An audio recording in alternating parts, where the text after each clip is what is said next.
Para poder explicar todo lo visto en esta primera unidad, debemos comenzar por lo primero, lo cual es definir qué es una base de datos. Durante este curso hemos visto principalmente 3 definiciones de este concepto, las cuales vienen de grandes autores que manejan las bases de datos en sus libros. Mi definición favorita es la de Silverchatz, la cual dice lo siguiente: un sistema gestor de base de datos consiste en una colección de datos interrelacionados y un conjunto de programas para acceder a dichos datos. Me gusta bastante porque es una definición digerible y muy comprensible, pero si deseamos desmenuzar aún más, puedo explicarlo con mis propias palabras. Los sistemas de bases de datos es un conjunto de datos que tienen una relación en común y que se encuentran almacenados en una computadora. Sencillo, ¿cierto? Ya que tenemos definido el concepto de base de datos, podemos pasar a qué es un modelo de base de datos y los tipos que existen.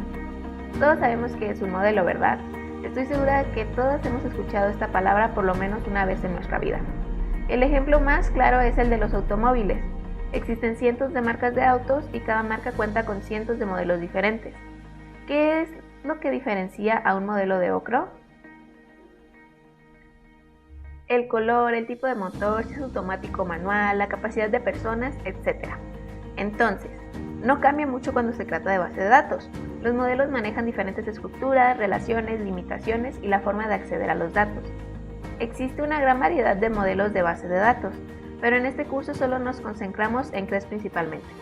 Lo sé, es triste no poder hacer un video de 1 hora describiendo cada uno, pero si en verdad gustan aprender más, no duden en darle like al video y compartir. Muy bien, volviendo a donde estábamos. Comencemos con el modelo relacional. Su nombre es bastante obvio, ¿no lo crees? Podemos tomar relacional como relaciones y pensar que es un modelo en el que hay relaciones entre los datos. Realmente eso no es incorrecto, pero no completamente correcto. En este caso, relaciones son el término matemático para tabla, es tanto así que pueden tomarse casi como sinónimos. Puede ser un poco abrupto meter tablas en toda esta plática de la nada, pero permíteme explicarte con un ejemplo el cómo trabaja este modelo. Como podemos observar en el ejemplo, cada tabla representa a un grupo que tiene relación con los otros. Las tablas cuentan con una serie de datos en columnas, también llamadas campos, y cada uno de ellos, las tuplas, irá en una fila. Tenemos la tabla de clientes, ¿verdad? La tabla se completaría si en las columnas pusiéramos el tipo de datos, nombres, apellido, edad, sexo, etc. Y en las filas colocamos los datos de cada cliente. Pasando a otro modelo rápidamente porque tenemos el tiempo encima, nos encontramos con el modelo orientado a objetos. Estoy segura que todos sabemos qué significa orientado a objetos. ¿Recuerdan? Las palabras clases, las palabras objeto. Se trata de echar a andar nuestro pensamiento para lograr ver a todo lo que nos rodea como objetos, que cuentan con una lista de atributos, también llamados características, y a su vez con una lista de comportamientos o acciones que realizan. Muy bien, entonces toda esa programación orientada a objetos ahora se aplica a una base de datos, y ahí tienes un modelo orientado a objetos, es así de sencillo. Muchas veces de seguro hemos escuchado cómo nuestro profesor de programación nos sugiere que antes de programar mejor pensemos en el cómo lo haremos y hasta hagamos un diagrama para apoyarnos. Muy bien, el modelo entidad-relación es ese mismo consejo pero aplicado en las bases de datos, así que lo mejor es que vayas haciéndole caso a tu profesor. El modelo entidad-relación cuenta con 2 principales elementos con el que trabaja. La entidad, que cuenta con un poco de lógica de orientación a objetos, pues maneja objetos del mundo real que cuentan con atributos, características del objeto, entidad, no lo olvides, pero que además cuenta con un atributo único que se denomina clave, que es el que diferencia a cada entidad con otras entidades. Por su parte se encuentran las relaciones, que en este modelo no se habla de tablas, sino del concepto de la vida real, la asociación que existe entre una entidad y otra. Existen 3 tipos de relaciones muy sencillas de entender. Mira, sígueme de cerca. Están las relaciones uno a uno, y literalmente es eso. Se toma una entidad, se toma otra entidad y se crea una asociación. Las relaciones uno a muchos, aquí un atributo de una entidad se relaciona con muchas otras. Y las relaciones muchos a muchos, en estas varias concurrencias de una entidad se asocia con muchas concurrencias de otra entidad.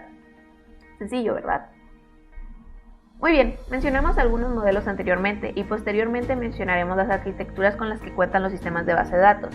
Pero primero deberíamos saber cómo es que se clasifican estos modelos, ¿no lo crees? Así puedes entender completamente lo que hemos visto hasta ahora y lo que sigue. Entonces, continuemos. Existen hasta 6 tipos de formas de clasificar a los modelos de base de datos, pero nos referiremos a los principales, que son solo 3. Comencemos con el primero. Tenemos el basado en el modelo de datos. Esta clasificación cuenta con modelos como los siguientes: la base de datos relacional, la base de datos orientada a objetos, la base de datos relacional de objetos, la base de datos jerárquica y la base de datos de red. Entonces, los ejemplos, los tipos de modelos que vimos antes son modelos basados en datos.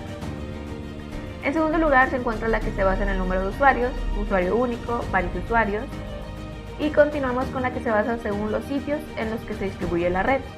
Sistema de base de datos centralizado, sistema de base de datos de red en paralelo, sistema de base de datos distribuido y sistema de base de datos cliente-servidor. No existe solo un tipo de arquitectura, pero en este video solo nos vamos a concentrar en algunos pocos. Una arquitectura nos ayuda a describir conceptos generales de base de datos y la manera en que se almacenan, organizan e integran los datos de una base de datos. Primeramente hablemos de un tipo de arquitectura que cuenta con 3 niveles en específico: el nivel interno, el nivel conceptual y el nivel externo. En el nivel interno se muestra cómo se almacenan los datos en el nivel más cercano al almacenamiento físico. El nivel conceptual describe de forma gráfica la estructura de la base de datos, se concentra en describir entidades, atributos, relaciones, operaciones y restricciones. Y el nivel externo es el más cercano a los usuarios y se encarga de la forma en que los usuarios ven los datos. Tristemente estamos llegando al final del video, pero arriba los ánimos, que se necesita estar contento para poder entender programación. La arquitectura del sistema gestor de base de datos puede verse de un solo nivel o de varios niveles. Sí, niveles como los videojuegos, pero un poco diferente aquí.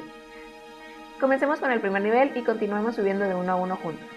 La arquitectura de un nivel se basa en tener todos los elementos de una aplicación, interfaz, middleware y datos de backend en un solo lugar. Este tipo de arquitectura es la forma más sencilla y directa. En el nivel número 2 nos encontramos con una arquitectura cliente-servidor. Aquí no existe un intermediario entre cliente y servidor. Es realmente eso, cliente y servidor. En la arquitectura de 3 niveles encontramos algo importante, pues esta es la misma que vimos con anterioridad. Tenemos el nivel de base de datos, el nivel interno, el nivel de aplicación, el nivel conceptual y el nivel de usuario, el nivel externo. Y muy bien, hemos llegado al final. Esto es todo por este video. Espero que te haya gustado y si te ha gustado, por favor, dale like y comparte. Nos vemos en la próxima actualización. Hasta pronto.